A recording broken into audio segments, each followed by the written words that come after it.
Kayınbiraderimle tartışma yaşadım. İlk kez sözlü tartışmaya geçtik. O söylendi, ben söylendim. Olay birazcık büyüdü. O da bizim aile büyüğümüz diye, yani biz kendini babamızın yerine koyuyordu. Amcamız Hüseyin, eşimin amcası. Hüseyin babuşun evine gittiler. Bu konuyla ilgili işte. Evet, o ve annesi gittiler. Bu meseleden bahsetmişler işte. Onlar demiş hani normaldir, aile arasındadır, olur böyle şeyler. Sonra kayınbiraderimi ayrı götürüyor. Arabaya alıyor götürüyor. Ona diyor işte e, yengene Diyarbakır'dakilerin hepsi böyle, oranın kadınları hepsi pistir. Ona iftira atalım. Yani daha doğrusu o sana iftira atar. Bana el atmış der, bilmem ne der dedi. Demiş ona işte böyle böyle söyleyeceksin. Ona bir şeyler söyletmiş. Ses kaydını almış. Bu da korkmuş tabii. Demiş eşi ona inanır, sana inanmaz demiş. O da söylemiş. Ses kaydını almış. Sonra benle iletişime geçti. Benimle görüştü ayrı. Hemen diğer günü falandı. O akşamı da aradı, diğer günüydü de. Benle konuştu. Aranızda ne geçti falan diye sordu. Hepsini söyledim. Dedi evet, bir iki kere daha böyle aile meselenizde işte ortamınızda oturmuşum dedi. Demiştiniz böyle sözlü tartışmalar yaşadığımızı. Ben de onu bahsettim detaylı. Sonra dedi ki işte senin buna bir şey yapman lazım dedi. Sana iftira atıyor. Demiş işte başkalarıyla görmüşüm. Başkalarıyla konuşmuş. Ve senin kendini koruman lazım. Eşin sana değil, kardeşine inanır demiş. Ben de kendimi korumak için onun bana tekrarlattığı şeyleri söyledim. Ve o sırada o ses kaydını aldı. Bana dedi işte onu söyleyeceksin, ilişkimiz var. O bana işte köyde seçim zamanında bana yaklaşmış. Sonra bir iki ay sonra e, dokunmaya başlamış falan diyeceksin. İşte aramızda bilmem bu geçti diyeceksin dedi. Bana bir sürü şey söyletti ve bunları ses kaydına aldı. Ses kaydını kapattıktan sonra bana dedi ben senin eşinin amcasıyım. İşte insanların yemek yeme gibi nasıl ihtiyaçları olur. Cinsellik de bir ihtiyaçtır. Böyle şeylerini ben senin karşılayabilirim. Bana söyleyebilirsin. İnsanın eşinin amcasıyla, dayısıyla, eniştesiyle böyle şeyler yapıyorlar. Ben de evliyim, sen de evlisin. Kimse duymaz. İstediğim gibi evine girip çıkabilirim. Ne benim eşim ne senin eşin anlar. Ben de ne diyorsun falan dedim. Kendine misin dedim. Yanıma, evime geldiği zaman söyledi. Aramızda bayağı bir mesafe vardı ve gittikçe yaklaştı bana doğru. Ee, işte seni çok arzuluyorum, eskiden beri beğeniyorum. Sen çok güzel bir kadınsın, eşin seni nasıl yalnız bırakır falan dedi. Sonra bana dokunmaya başladı. Boynumdan öptü, sarıldı. Mahremiyet olan bölgelerime dokundu. Ben de ne yapacağımı bilemedim. O an kendimi öldürmek istedim, onu öldürmek istedim. Sonra birden kaçtım odadan. Karşımda görümcem salondaydı. Olayı konuşurken konuşmayı bitirdi. Kendi aleyhine ses kaydı aldı. Beni tehdit ederek.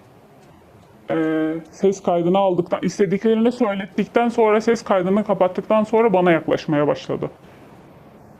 Beni taciz etti. Sonra ben o esnada kaçtım odadan.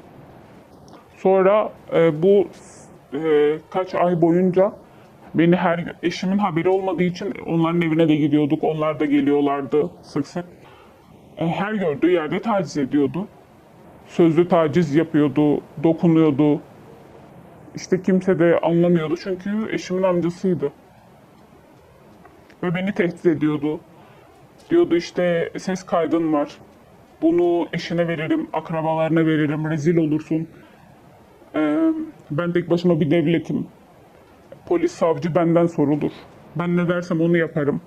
Zaten geçmişinde de hep böyle şeyler var. Ses kayıtlarıyla insanlar hep şey yapıyor. Ses kayıtlarıyla onları şikayet ediyor, işte tehdit ediyor. Bana da aynı şeyleri yapacağını söyledi ve ben de korktum. Kimseye bir şey söyleyemedim. Tacizlerine de böylece devam etti. Ta ki ben her seferinde reddettim. Ta ki eşime tehdit mesajı atmış.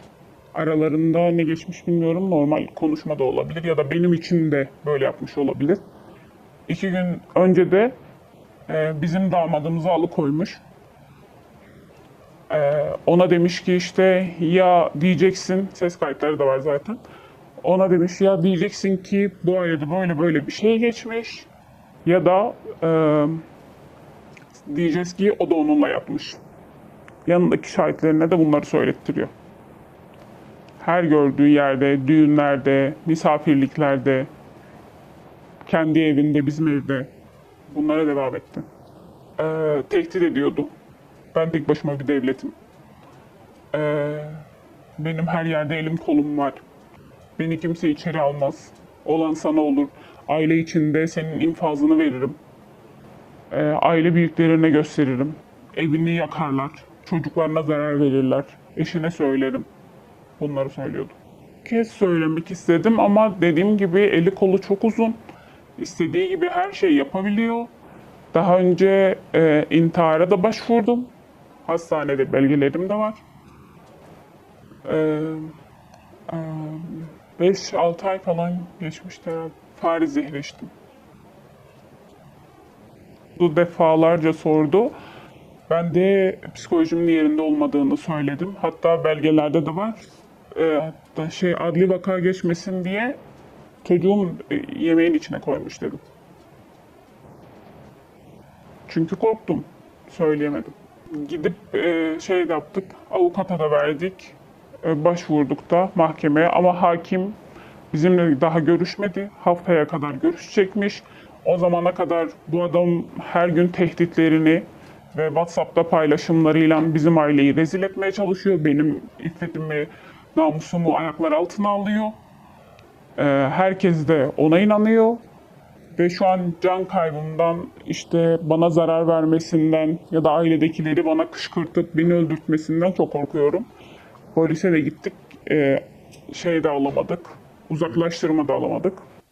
وقتی شرم چه بو آبیم هجمه yengam rodi şahli yengam jodi derket şikliki hızla dur goça buyu goltişne buyu abim ban mıkır gover rodi deri gert perdevan kapalı buyu çağı em karşı karşıya runuştum peşi olayı van sormuş kır dur jmir go norm go tamam go ma ve konuya kapat bakın dur hediye dağıt benim destek olan da derim damı durum go çavatı go normal go vantişane go hale merojit metkin ape meroji metkin go ve hani normale mini barbar bakana go huş ve go az yani için tabi bisim go az can kete ente uyanışım go keski ne bisim bitişti yani mişim go denge kadar naks bogaz tırsıyam dur jodi de vakti kodi derket حنکه خود مرو بکد به بابت تونه جیابت هم تشکیل لازم بیش مبخواست و sonradan حق de ev mesela bok çabuk sürece جمع بو ده جمع دچو وقتی ده جمع متشتات تانی و تنز چون متفاقی دو حد متفاقی وان taciz imuan dikir sonradan en son vakti ki muvidil çünkü bu davet bu peşi govar cem'i mugwaznayım ev jrabu hat ser masam wan sarılmış muan bu destek xwad pida piye muan arkadan destek xwadamı tabi veya keskine de guape muan hani yakınlık falan kuruyor normal eftişti yani dur runuş bin mastet wan destek xwadamı bu kazahatizm gwaze azrabun kelaka ve şun kelaka bir xwarunuştum en son tüse mehberi de devatan hasemetulu bu sözlü taciz dikir normal bir şekilde sözlü olarak da çiğ dikir, tehdit dikir. Düşün karbeş veya bakım ses kaydedeceğim hani diyerek. Bu ses kaydıya birlikte yengam cemheye çikin karbeş az peş herkesi kim ve ben kuştun ve ki sucete bir diyerek. Digo ses kaydı yaman heye. Düşün karbece de ve ses kaydı peşertesi. Daha vakti daha cemme tacizin. Gerçi bilci ki bir tane boş bir yerde akılası yapıyordu. Beşeş mahama sürmüş ki yani küteli bu kırtana dıkkır. Evdüse mehiyum bu kam hevdun abinin.